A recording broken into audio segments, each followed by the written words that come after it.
अरे क्या हुआ? काम के लिए ऐप खोला और अचानक से देखा कि आपकी स्विगी आईडी टेम्परेरी डीएक्टिवेट हो गई है।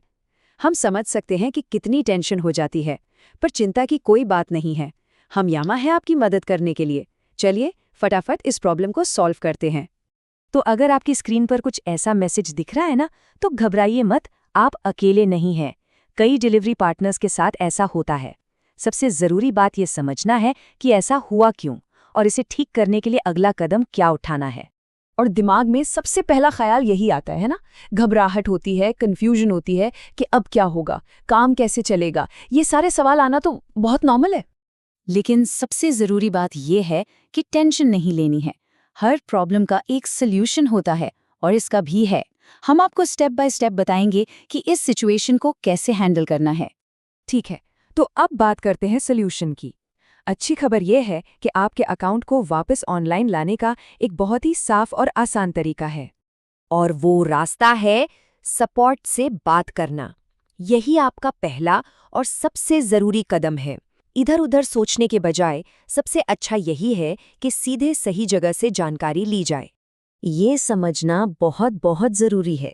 टेम्पररीली डीएक्टिवेटेड का मतलब ये नहीं है कि आईडी हमेशा के लिए ब्लॉक हो गई है।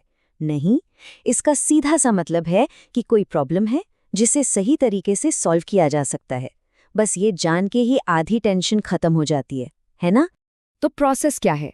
बहुत ही सिंपल है। पहला स्टेप, सपोर्ट टीम से कांटेक्ट करो।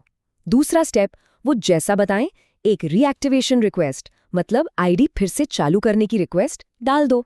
बस यही 2 काम करने हैं। तो जब आप ये रिक्वेस्ट सबमिट कर देते हैं, उसके बाद क्या होता है? चलिए देखते हैं कि आपका अकाउंट वापस कैसे चालू होता है। जैसे ही आप अपनी रिक्वेस्ट जमा करते हैं ना, समझ लीजिए आपका काम हो गया। अब गेंद स्विगी के पाले में है। इसका मतलब है कि आपकी प्रॉब्लम पर काम शुरू हो चुका है।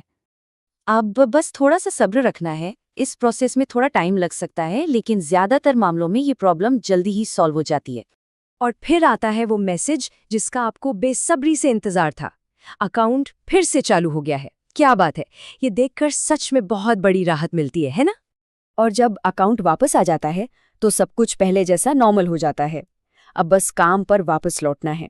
ये इस पूरी कहानी का हैप्पी एंडिंग है। तो इस सबसे बड़ी सीख क्या मिलती है? अगर कभी दोबारा ऐसा हो जाए तो सबसे ज़रूरी बात क्या याद रखनी है? बस ये कि घबराना नहीं है, शांत रहना है, सीधे सपोर्ट से बात करनी है और प्रोसेस पर भरोसा रखना है। यही सबसे तेज़ और सबसे अच्छा तरीका है अपने अकाउंट को वापस ऑनलाइन लाने का।